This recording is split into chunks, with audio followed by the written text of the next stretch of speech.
Just outside of the top five, we have the LA Rams, a team that has been remarkable ever since signing their head coach, Sean McVay, in 2017. 2016, they only won 4 games. Since then, they've only had below 10 wins twice. Twice. They won a Super Bowl with this guy. McVay knows what he's doing. He's done a great job with this Rams team, whether it's that Jared Goff, Todd Gurley era, whether it's that Aaron Donald period where he was this dominant defender, or this new wave where they have a lot more youth on the offensive side of the ball. Stafford's a little bit older. Cooper Kupp is gone. But this team still looks really, really good. There's a lot to like here. And you got to start by talking about McVay because he's the reason there will always be optimism around this team. As long as he's their head coach, there will be optimism about the LA Rams because he does a great job with the offense. He is a good culture guy on top of that, but you cannot ignore his contribution from just a pure X's and O's perspective. Originally, McVay was more of this lean on the run game, a lot of under center, and play off of that type of coach. But then he brought in Stafford, and then he altered his system a little bit. You still have those McVay staples, all the motion, all the outside zone, inside zone, all of the choice routes. Those are still in this offense, without a doubt. But now that they're using some more shotgun here, you're relying more on the motion to reveal the coverage, right? And force defenses to tip their hand. And you're relying more on your quarterback and wide receiver to be on the same page. Same page in terms of, okay, you can run a multitude of different routes on this play because that's the ability you get with a choice route heavy offense. But we got to be on the same page in terms of what you're running. It's difficult to do that because Jared Goff might have expected Cooper Kupp or Puka Nacua to have ran a drag when he ended up running a slant. And that ends up being an interception. But Stafford is almost always on the same page as his guys. And because of that, you could rely more heavily on these choice routes. The motion helps it work more efficiently. And it also helps because you look at the personnel, it's perfect for this system. Beyond just Stafford, Nacua, who I mentioned, isn't just this freak of nature who's going to haul in any ball you throw his way, who's going to be a monster after the catch. He's also a very smart player that knows how to settle versus zone and knows how to alter his routes for the betterment of the offense. And Davante Adams is just as nuanced, if not more so, because he's experienced. Stafford's experienced, that's why he knows how to operate in a system like this. And Davante Adams is all about the minor nuances in the wide receiver position that allow a receiver like him to get open. Davante Adams understands if a corner has inside leverage and they are a certain distance off the ball, he's going to add this minor nuance to the route. And he's going to communicate that to Matthew Stafford, and those guys are going to be on the same page. Davante Adams is going to go nuclear this year. All right, he is. And it's not because Davante Adams is the most talented guy on earth anymore. He is an older player at this point. It's just about how smart he is and how technically sound he is, and the fact that this is an offense that wants guys to be like this. It is a perfect offensive unit for a guy like Davante Adams. And then you have these other guys. Let's say Nacua and Davante Adams can't be relied on because you're playing against a team with two really good corners. Okay, well, you have Tutu Atwell. You have Jordan Whittington. You have Tyler Higbee. You could rely on those guys because they're also smart players that are going to settle in the right spot, and Stafford's going to understand what they want to do and be on the same page as them. Then on the ground, they use a zone running scheme, meaning that their O-linemen have to be agile, good in space, and great at passing off blocks, as opposed to the bigger, stronger guys you would want in a gap scheme. At least that's normally the case. Kevin Dotson and Steve Avila both weigh over 330 pounds, but they still meet the mobility standard for this system. Zone schemes are great for running backs like Kieran Williams and Blake Corum, who have great vision and cutting ability. These run plays aren't going to be designed with one specific gap in mind. They're going to be designed for running backs to get the ball and kind of read how the blocks develop and make their cuts based off that. If you're running inside zone to the left, you're going to look at the left side A gap first, but you don't have to hit that specific hole, because if the left side B gap is wide open, you take that.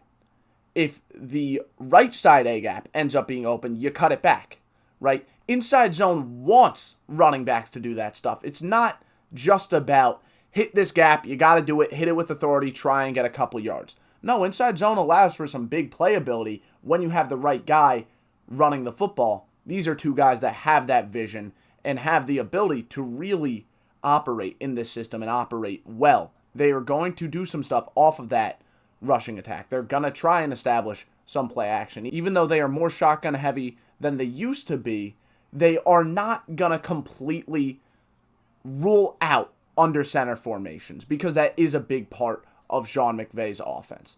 It still will be an aspect. It's just going to be more 1st and 10, we're lining up in shotgun every play. But there are going to be some situations where they want to change it up. They're not just going to get rid of what they used to do. This Rams team is great because they understand what their identity is, but they make these little tweaks every now and then depending on their opponent. And I feel similarly about the defensive unit because, yes, Chris Shula has an identity he wants his team to revolve around. He wants to stay in his too-high shell, and he wants to stick with that. He wants to stick with running match quarters and cover 6. These different split field coverages, and that's fine. But the defensive front is going to change game to game. Sometimes you're going to see a 3-4. In fact, I think that that's going to be their main defensive front. But in terms of their nickel packages, they'll change stuff up a lot. They'll use a 2-4 in some matchups. They'll decide that they want to run a 3-3 with Byron Young primarily staying as an edge as opposed to an off-ball linebacker in some matchups. They have a lot of versatility in terms of what they do with their defensive front. But for the most part, I would consider it a 3-4 defense that shows blitz a lot, but doesn't blitz too often because you're running match quarters, because you're running these different split field coverages. You can't blitz too much. But you still want to help your front 4 out if you can. That's why they enjoy showing blitz as often as they do. That's why you'll see 5 guys lined up on the line of scrimmage and 1 guy will drop back because you are depending heavily on this front 4 to get pressure. You should still try and occupy some O-linemen and some blockers for the offense with just the pre-snap look. If you can do that, which Chris Shula did a good job with last year, go ahead. Why not? Does it make it a little bit more difficult in coverage? Yes, absolutely. And I do think we're going to have to see a better season from some of these players, without a doubt. From a coverage perspective, we need to see that linebacker duo improve. There is no doubt about it. That off-ball linebacker duo needs to improve. There is no doubt that the corner play needs to get a little bit better. It's fine right now, but I don't think you could trust anyone on that defense right now to guard Justin Jefferson.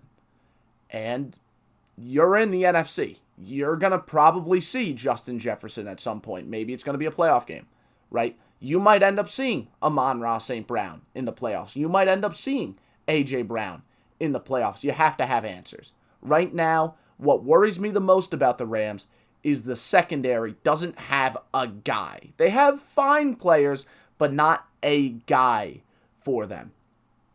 They are hoping the pass rush can make up for that, and I understand it. I'm not going to call that ridiculous because Kobe Turner was 7th in pressure rate among defensive tackles.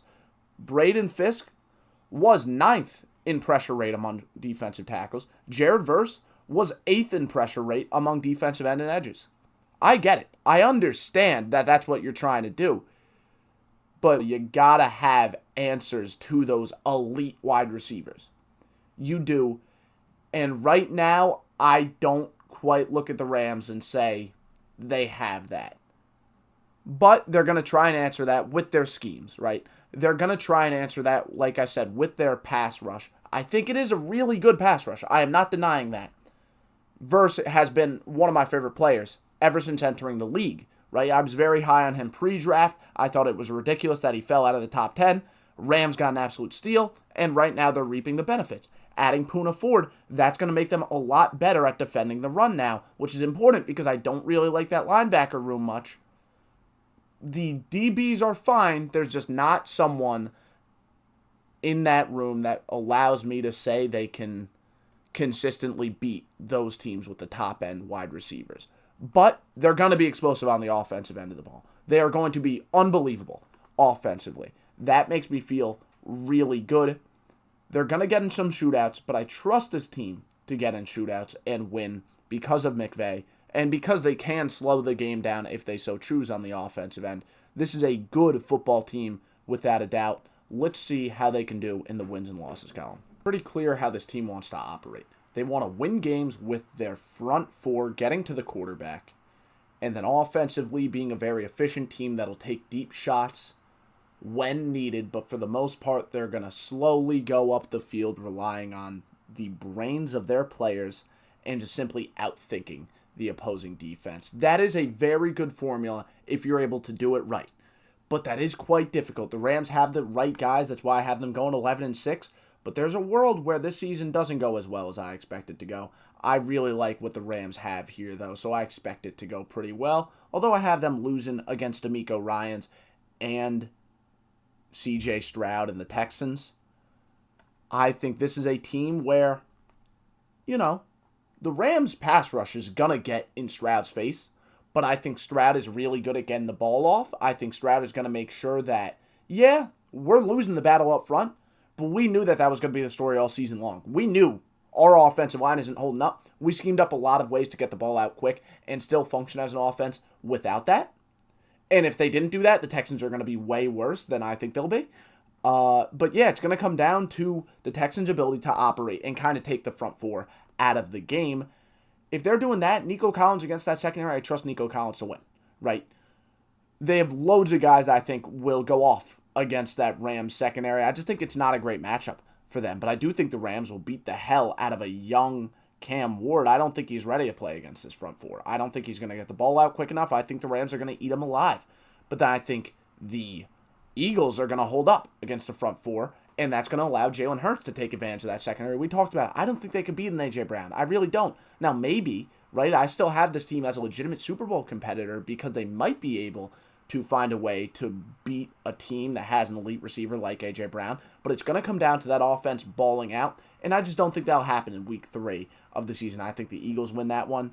I think the Colts can run the ball effectively. The Rams are the better team, but they're going to run the ball effectively. The linebacker core for the Rams isn't quite good enough for me to like their ability to match up against them.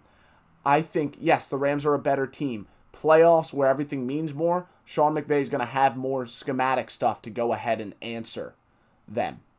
But week 4 of the regular season, I'm sorry, I think the Colts are going to catch them off guard, and now I think the Rams lock in. Right now, the Rams are 1-3. They haven't won a game at home yet. They're facing off against a division rival. They are locking in. They're setting the tone for the rest of the season. They're winning that one. And then I think they go ahead, beat the Ravens. Yeah, the Ravens can run the ball really well, just like the Colts. But I think the Rams are going to do everything in their power to make sure they have a win streak here. Ravens are a very good team. The game is in Baltimore, but Sean McVay, mini bye, some time to scheme stuff up, maybe find ways to take advantage of the different types of disguises that the Ravens are going to try and throw at you, maybe try and expose certain stuff where they end up being weak because of all the post-snap shifts. I think the Rams win that one. I think the Rams are definitely going to beat Jacksonville. It's just too much of an important time in their season for them to go ahead and get upset by that Jacksonville team. After the bye week, they're going to be locked in to beat the Saints. Then I think the 49ers are going to get their get back, right? I do. 49ers, they're a very good team. This game's in San Fran. After last game, which I think is going to be heavy Rams win. I think the Rams are going to win by a lot in that one. The 49ers are going to be motivated. That defensive line, I think, is really going to be get going with Mikael Williams, now complimentary to Nick Bosa. Mikael Williams more adjusted to the NFL at this point. I think the 49ers are going to beat them. I think Mike McDonald is going to do some stuff to try and expose the Rams. But remember last time Mike McDonald matched up against Sean McVay and the Rams? The Rams scored more points than anyone in the league against that Ravens team. Okay, I think Sean McVay is going to do the same thing again. I think they're also going to be able to diagnose a blitz-heavy Todd Bowles team. They're going to be able to get the ball out hot. I think they're going to win there. See, this is a Rams team I think is really going to start to get it going later on in the year. I don't think they get upset by the Panthers. I mean, maybe right now they have a little bit more of a cushion, but I think they're really going to be locked in. I think the Rams are going to get really dangerous later on because they're going to find ways to do their own disguise stuff and make up for the mediocre play of their secondary. I could see the Cardinals winning. I think the Cardinals are going to win one of the two matchups. If you want to have the Cardinals winning Week 14 and the Rams winning Week 18, I get it. Maybe have the Cardinals beating them both times, but I think there will be one time where they take advantage of the run game. The fact that, yeah, that Rams defensive line is really good at getting to the quarterback. I don't think they're as good at fitting the run. I think the Rams are going to win in Week 14, and then the Cardinals will win in Week 18. I think the Lions, they're going to be physical. They're going to do everything in their power. The Rams being weaker with the linebacker core. The Rams being mediocre with the secondary. They're going to kind of isolate the front four. They have a very good offensive line, able to take that front four out of the game. And now, all of a sudden, the Rams are getting carved up on the defensive side of the ball. This also could be a game where Stafford turns it over a little bit. And that's something you have to keep in mind. Stafford will have one or two games where he just turns it over a lot. Maybe that'll be the Falcons in Week 17. Maybe that'll be the Panthers in Week 13. I think those are the two upset games I'm really looking at.